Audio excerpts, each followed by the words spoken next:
গ্রামের থেকে ছোট ভাই যখন এলাকার বড় ভাইকে ঢাকাতে ফোন করে, হ্যালো, হ্যাঁ, ভালো আছো তোমরা ভাই?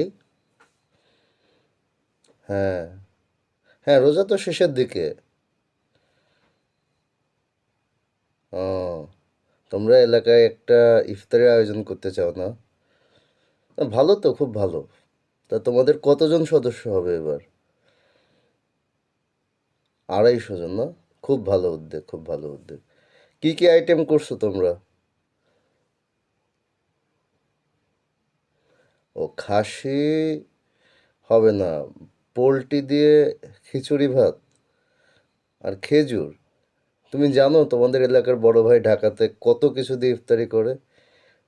কখনো তোমার হালিম, কখনো তোমার 5 স্টার হোটেলে, কখনো আরও দামি দামি জায়গায়। তুমি গ্রামকে একটু আধুনিকায়ন করো।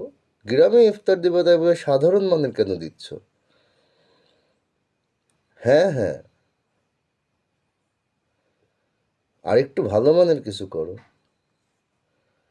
যারা আমরা দূরে আছি তারা তো সবাই কম বেশি কোনো টাকা দেয়, তাই না? হ্যাঁ, তোমার এই নম্বরে বিকাশ আছে, তাই তো? আচ্ছা, ঠিক আছে, ঠিক আছে, আমি 20 টাকা তোমার পাঠিয়ে দেবো। না, 20 টাকা কম হয়ে যাবে।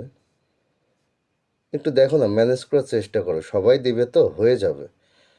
ভালো আইটেম। আচ্ছা দেখো, এবার করতে না পারলে আগামীবার করো। হ্যাঁ, হ্যাঁ, কেউ বেশি দিবে, কেউ কম দিবে। আমাদের তো, আমরা ঢাকাতে থাকি তো, আমাদের অনেক জায়গায় দিতে হয়, তাই আসলে আর 20 টাকার বেশি আমরা দিতে পারতেছি না এবার। হ্যাঁ, হ্যাঁ, ঠিক আছে, আমি তোমার নাম্বারে পাঠিয়ে দিচ্ছি।